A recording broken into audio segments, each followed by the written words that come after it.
নিজের তল্পিতল্পা গুটিয়ে নিজের দেশে অন্ধকার বিরাজমান করে তুলছে। সমুদ্র তটে একলা হেঁটে চলেছি, বেশ একটা কিন্তু শান্তি লাগছে। আজকের ভিডিওতে আমরা তোমাদেরকে তুলে ধরলাম মৌসুমী আইল্যান্ডে পৌঁছানোর পর আমরা কিভাবে আমাদের রিসর্টে চেক ইন করলাম এবং রিসর্টের আমাদের যে সমস্ত রুম আমাদের দেয়া হয়েছে তার কোয়ালিটি এবং তাতে কি কি ফ্যাসিলিটি রয়েছে।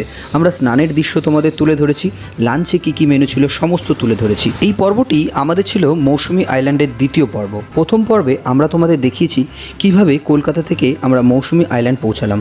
আই বাটনে এবং ডেসক্রিপশন বক্সে সেই ভিডিওরও লিঙ্ক দেওয়া থাকবে, অবশ্যই কিন্তু তোমরা চেক ইন করতে ভুলো না।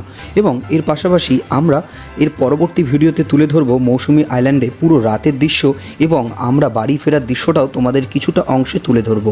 কেন আমরা হুজুতের ঘাট দিয়ে কিন্তু আসিনি, আমরা এসেছি পাতিভুনিয়া ঘাট থেকে। তো অতএব হুজুতের ঘাটের দৃশ্যটাও তোমাদেরকে তুলে ধরবো, এটুকু আশা রাখছি।